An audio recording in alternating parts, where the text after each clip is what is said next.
ଆପଣ ସାର୍ କୋଉଠୁ ଆସିଥିଲେ? ମୁଁ ଗଜପତିରୁ ଆସିଥିଲି। କଣ ଲାପଟପ୍ ନେଲେ? ଡେଲ୍ ର ଆମର ଏଇଟା ଡେଲ୍ କମ୍ପାନୀର ଗୋଟେ ସେକେଣ୍ଡ ହ୍ୟାଣ୍ଡ ଲାପଟପ୍ ନେଲି। ବହୁତ ଭଲ ପ୍ରାଇସ ରେ ବି ପାଇଲି। କଣ୍ଡିସନ କେମିତି କଣ ଅଛି ଲାପଟପ୍ ର? କଣ୍ଡିସନ ର ବହୁତ ଏ କ୍ଲାସ ଭଲ ଅଛି। ପରଫରମାନ୍ସ ଲାପଟପ୍ ର? ପରଫରମାନ୍ସ ବି ବହୁତ ଗୁଡ ଅଛି। ଆଉ ପରଫରମାନ୍ସ ରେ ମେମୋରି ବେଲେ ଆମର ଟିକେ କମ ଥିଲା, ତ ଭାଇ ତାକୁ ଚେଞ୍ଜ କରିକି ଭଲ ଲଗେଇକି ଦେଲେ। ଏଇଟା i5 ପ୍ରୋସେସର ଥିଲା, ଯୋଉଟା କି ଆପଣଙ୍କର ଆଗରୁ ଥିଲା 128 SH ଥିଲା, ଏଟା 256 କରାହେଲା। ହଁ 8 GB RAM ଥିଲା ଆଉ। ଆଉ ପରଫରମାନ୍ସ ଉପରେ ଦେଖିବାକୁ ଗଲେ ଆର ଜିପିୟୁ ଯୋଉ ଆମର ଏନଭିଡିଆ ର ଜିପିୟୁ ଅଛି, ଗ୍ରାଫିକ୍ସ ଅଛି। ହଁ ଗ୍ରାଫିକ୍ସ ଅଛି। ତ ବହୁତ ଭଲ ଅଛି କଣ୍ଡିସନ ନା? କଣ୍ଡିସନ ଅନୁସାରେ ବହୁତ ଭଲ ଅଛି, ପ୍ରାଇସ୍ ବି ଭଲ ମିଳିଲା।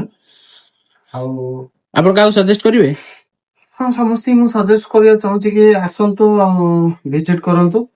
ଆଉ ପରଫରମାନ୍ସ ସବୁ ଠିକ ଠାକ ତ? ସବୁ ଠିକ ଅଛି, ସବୁ ଠିକ ଅଛି ଆଜ୍ଞା, ଥ୍ୟାଙ୍କ ୟୁ। ଭାଇ ଗିଫ୍ଟ ବି ଦଉଛନ୍ତି। ଠିକ ଅଛି ଆଜ୍ଞା। ହଉ।